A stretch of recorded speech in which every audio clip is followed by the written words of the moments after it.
Revistam-se, ó Senhor, os teus sacerdotes de justiça. Salmo 131, 9. É necessário, irmãos caríssimos, que nós, que exercemos o sacerdócio na casa de Deus, vivamos neste sacerdócio uma digna justiça e nos revistamos neste ofício com vestes honestas, ou melhor, que exerçamos as virtudes que são significadas por estas vestes. De que nos aproveitará efetivamente que nos ornamentemos com as vestes, se não nos ornamentarmos com as virtudes? Se víssemos um sacerdote celebrar a missa sem as vestimentas sacerdotais, sem alba, sem estola, sem insígnias sacerdotais, certamente isto nos admiraria muito e com grande horror detestaríamos semelhante ministro. Se, portanto, deve ser detestado quem se aproxima do altar sem as vestes adequadas, quão detestável e quão horrível não será quem presumir aproximar-se dele repleto de vícios e carecendo de virtudes. Tanto quanto difere qualquer prato da comida, tanta é a diferença entre o que significa e o significado. As vestes significam, as virtudes são significadas. As vestes ornamentam exteriormente diante do povo, as virtudes recomendam o ministro interiormente diante de Deus. Assim como, portanto, não ousamos aproximar-nos do altar sem as vestes, assim também não presumamos aproximar-nos sem virtudes. Examinemos, portanto, quais são essas vestes e quais são as virtudes por elas significadas. As vestimentas são a alba interior e a alba exterior.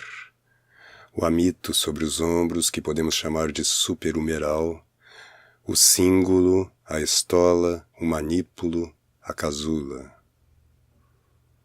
Antes de tudo mais, o sacerdote deve depor suas vestimentas habituais, lavar as mãos e revestir-se de vestimentas brancas. Depor as vestimentas habituais significa a renúncia ao homem velho, a ablução das mãos significa a confissão dos crimes e a tomada das novas vestimentas a prática das virtudes. A alba interna é o interior, a externa o exterior. Aquela permanece oculta, esta é manifesta. Aquela se esconde, esta se revela.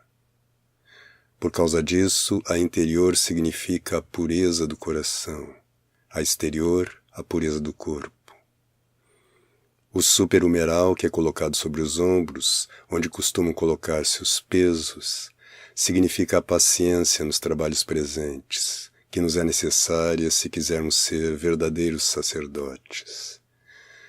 De onde que dos que a perderam está escrito: ai dos que perderam a paciência. Eclesiástico 2,16. E o Senhor, louvando no Evangelho a paciência, diz: na vossa paciência possuireis as vossas almas. Lucas 21,19. Sustentemos, portanto, irmãos, tudo o que nos suceder de adverso, para que, assim como recebemos os bens da mão de Deus, assim também haveremos de receber os males. Jó 2,10. O cíngulo que circunda os rins e estreita as vestimentas para que não esvoassem, sugere a virtude da continência, que refreia o fluxo lascivo de nossa luxúria. A estola, que é colocada ao pescoço, designa o suave jugo do Senhor, do qual o Senhor nos diz no Evangelho: o meu jugo é suave e o meu fardo é leve. Mateus 11:30. Segue-se-lhe o manípulo, que pende do braço esquerdo, que nada mais denota do sacramento, senão ser ali colocado como uma cautela, para que o sacerdote não faça nada em seu ministério sem cautela e com negligência, mas realize tudo com diligência, como alguém que está na presença de Deus e dos santos anjos. Significa, portanto, a cautela pela qual evitamos o que devemos evitar e fazemos o que devemos fazer. O ministro do Senhor, revestido e adornado com todas essas coisas, ainda não está apto para o ofício sacerdotal, nem presume cumpri-lo, se não acrescentar e superpor a todas estas uma sétima, que é dita casula. Esta vestimenta é mais excelente que as demais e mais eminente do que todas.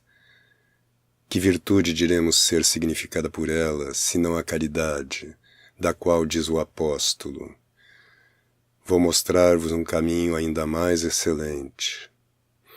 Ainda que eu fale as línguas dos homens e dos anjos, se não tiver caridade, sou como um bronze que soa, ou como um símbolo que tine.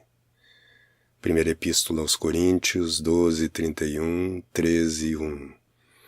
Palavras que vossa fraternidade bem conhece.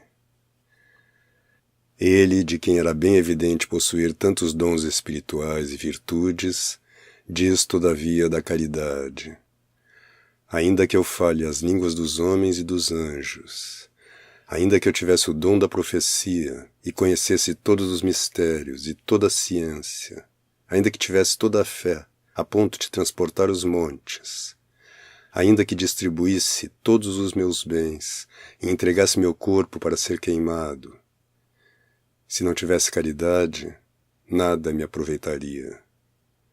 Primeira Epístola aos Coríntios, 13, 1, 3. Bem-aventurada a virtude da caridade, e bem-aventurado será somente aquele que até o fim nela perseverar. Quem, portanto, com as demais virtudes possuir a caridade, este é sacerdote. E quem, ainda que possua as demais, sem ela, sacerdote não é. Se queremos, portanto, e o devemos, ser verdadeiros sacerdotes, tenhamos a alba interior pela pureza do coração e a exterior pela pureza do corpo, o superumeral pela paciência, o cíngulo pela continência, a estola pela obediência, o manípulo pela cautela, a casula pela caridade fraterna. Armados com tudo isso, ofereçamos santa e religiosamente o holocausto ao Senhor, e de nós será dito o que está escrito: vós sois gente eleita, sacerdócio real. Primeira Epístola de Pedro 2, 9. Tais foram os santos, cuja solenidade hoje celebramos. Tais, irmãos caríssimos, procuremos ser, para que nos revistamos de justiça e, tornados com eles participantes dos méritos, mereçamos também tornar-nos sócios dos prêmios. Que pelos seus méritos e por sua intercessão, aquele que vive e reina se digne vir em nosso auxílio.